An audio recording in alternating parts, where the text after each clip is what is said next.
இன்றே டவுன்லோட் செய்து உங்கள் ஃபேவரட் ஷோக்களை என்ஜாய் பண்ணுங்க. யார் யார் என் கூட நிக்க போறீங்க? நானும் நிக்கிறேன். நானும் நிக்கிறேன்.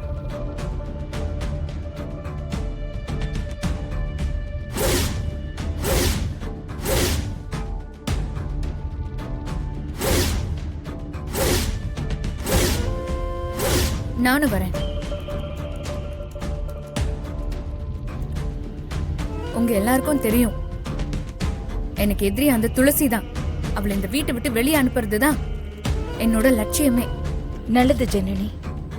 பஞ்ச பாண்டவர்கள் மாதிரி நம்ம 5 பேரும் ஒண்ணு சேர்ந்திருக்கோம். நம்ம 5 பேரும் சேர்ந்து அவ ஒருத்திய வெளியே அனுப்ப முடியலன்னா நம்மள மாதிரி முட்டாள் வேறு யாருமே இருக்க முடியாது. அதனால நம்ம எல்லாரும் கவனமா இருக்கணும். எந்த ஒரு சின்ன வாய்ப்பு வந்தாலும் கூட அவளுக்கு எதிராக அதை பயன்படுத்துறதுக்கு நம்ம யாருமே யோசிக்கவே கூடாது. நான் அதுக்கு ரெடியா இருக்கேன். நானும் ரெடி. இன்னொரு விஷயம், இந்த விஷயம் நம்மளை தவிர வேற யாருக்கும் தெரியக்கூடாது. வேற யாரும் வர்றதுக்குள்ள எல்லாரும் கலைஞ்சு போயிடுங்க. நம்ம எல்லாரும் ஒன்னா இருக்கிறத அவங்க பார்த்தா நம்ம ஏதோ திட்டம் போடுறோம்னு அவங்க யோசிப்பாங்க. நீங்கெல்லாம் போங்க. சரி வாங்க.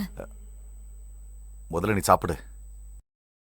தங்கச்சி, ஏதோ ஒரு பையன் நம்ம காவேரி கிட்ட ரொம்ப தொல்லை பண்ணிட்டு இருக்கானாமே. துளசி சொன்னாமா, அத பத்தியும் பேசிட்டு போனான்னு தான் வந்தோம். என்ன அமராவதி, இவ்வளவு பெரிய குண்டை தூக்கி போட்டிருக்கா? இத வச்சு என்ன டிராமா போட போறான்னு தெரியலையே. எந்த டிராமா போட்டாலும் அதுல அவ தான் ஹீரோயின். ஆமாங்கய்யா, நான் தான் சொன்னேன், நாளைக்கு நாம எதையும் மறைச்சிட்டோன்னு நம்ம மேல கெட்ட பேர் வரக்கூடாதுன்னு. அதனாலதான் சொன்னேன்.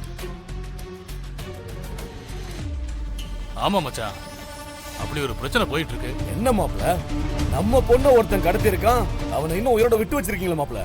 அப்புறம் அது போலீஸ் கம்ப்ளைண்ட் அது இதுன்னு போயிட்டு இருந்ததுனால ஒன்னும் பண்ண முடியாம போச்சு. ஏன் அவன் வீடேறி வந்துட்டானாமே, அப்பயாவது கையக்கால ஒடிச்சு அனுப்பியிருக்க கூடாது? ஐயா, கோவத்துல துப்பாக்கியெல்லாம் எடுத்து சுடதான் போயிட்டாரு. நல்ல காரியம் நடக்க போற சமயத்துல இந்த மாதிரி விஷயம்லாம் எதுவும் வேண்டான்னு சொல்லி நிப்பாட்டிட்டோம். இப்ப அவனை போலீஸ்ல ஒப்படைச்சிட்டோம். அந்த பையன் ஜெயில தான் இருக்கான். ஒரு வீட்ல பொண்ண வச்சிருந்தாலே இந்த மாதிரி பிரச்சனை எல்லாம் வரதான் செய்யும். அத நாங்க யாருமே தப்பா நினைக்கல. சிவா சொன்ன மாதிரி கல்யாணத்தை சீக்கிரமா முடிச்சிருவோம். அப்புறம் இந்த மாதிரி பிரச்சனை எல்லாம் வராது பாருங்க. ரொம்ப நன்றிண்ண. நீ எதுக்குமா கையெடுத்து கும்பிட்டு நன்றி எல்லாம் சொல்ற? நீ நானும் சேர்ந்து பறக்கணும்னு எப்படி விதி இருந்துச்சோ அப்படி சுபாஷும் காவேரியும் சேர்ந்து வாழணும்னு விதி இருக்குமா? அதுதாமா இந்த 30 வருஷம் கழிச்சு நம்மள சேர்த்து வச்சிருக்கு. ஏன்பா, என்ன சொல்ற ராசு? ஆமா மச்சான், அத நினைச்சே நான் சந்தோஷப்படாத நாளே இல்ல.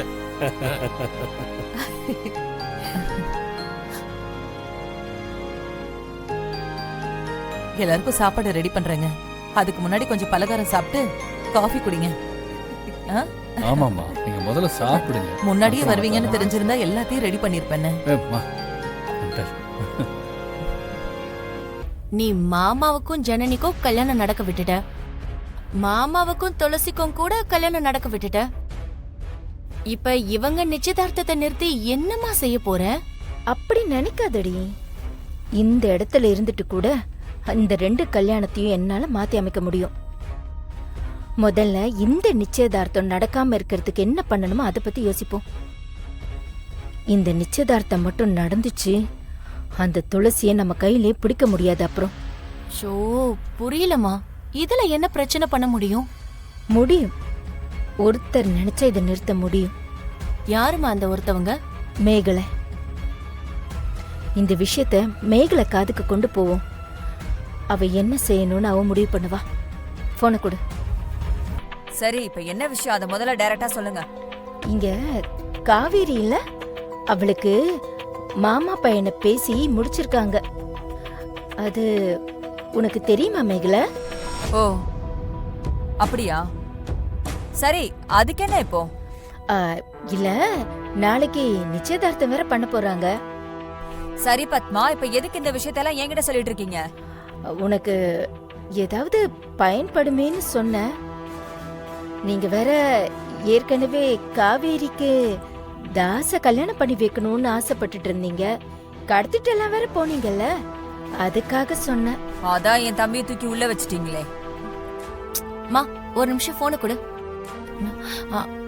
ஆண்டி, நான் ரம்யா பேசுறேன். அது ஒன்றும் இல்லை, நீங்க எலெக்ஷன் டைம்ல அம்மாவுக்கு நிறைய சப்போர்ட் பண்ணிருக்கீங்க. அந்த நன்றி கடனுக்காக தான் இந்த விஷயத்தையே உங்ககிட்ட சொன்னோம். இது உங்களுக்கு ஏதாச்சும் யூஸ் ஆகுமான்னு பாருங்க. ஆடு அதுவா வந்து தலையை கொடுக்குது, நாம ஏன் துரத்தி விடணும்? பாத்துக்கலாம். ஆ சரி ரம்யா, எனிவே தகவல் சொன்னதுக்கு ரொம்ப தேங்க்ஸ். பட் எனக்கு ஒன்றும் இதுல ரொம்ப பெரிய ஐடியாலாம் இல்ல. சோ போனை வச்சிடுறேன். இன்னொரு தடவை அவங்கள பார்த்து யாருன்னு யாருமே கேட்காதீங்க தயவு செஞ்சு. அதுக்கு உங்களுக்கு அருகதையே இல்லை. சிவா, எந்த வகையில துளசி இந்த குடும்பத்துல முக்கியமான ஒரு ஆளுன்னு நீ சொல்ற? ஜனனி, ஒன்ன மாதிரியும் இந்த ரம்யா மாதிரியும் இந்த குடும்பத்துக்கு துரோகம் செய்யாத வகையில அவங்க முக்கியமானவங்க. புரியுதா? சிவா, இப்ப எதுக்கு தேவையில்லாம ரம்யா பிரச்சனையை உள்ள இழுக்கிற? அதான் நடந்து முடிஞ்சிருச்சுல. அப்படி பார்த்தா அத்தை பேசுற விஷயம் மட்டும் புது விஷயமா? அதுவும் நடந்து முடிஞ்ச விஷயம் தானே. அதை எதுக்கு இப்ப அத்தை பேசணும்? அந்த விஷயத்தை நான் பேசதான் செய்வேன் சிவா. என் உயிர் இருக்கிற வரைக்கும் நான் பேசுவேன் சிவா. ஏன்னா அந்த துரோகத்தை மட்டும் என்னால மறக்கவே முடியாது. இப்ப எல்லாரும் நிறுத்த போறீங்களா இல்லையா? உங்களை எல்லாம் வச்சுக்கிட்டு ஒரு நல்ல விஷயத்தை இந்த வீட்டுல பேச முடியுதா? எப்ப பாரு ஏதாவது ஒரு சம்பந்தம் இல்லாத விஷயத்தை கொண்டு வந்துட்டே இருக்கீங்க. எப்பவும் எங்கேயோ வெறிச்சு பார்த்த மாதிரியே உட்கார்ந்துட்டு இருக்க. உன் மாமா வீட்டுக்கு வந்தது, உனக்கு கல்யாணம் முடிவானது, இதுமே உனக்கு சந்தோஷமா இல்ல. என்கிட்ட எதையும் மறைக்காத காவேரி, உண்மையை சொல்லு. உனக்கு என்ன பிரச்சனை?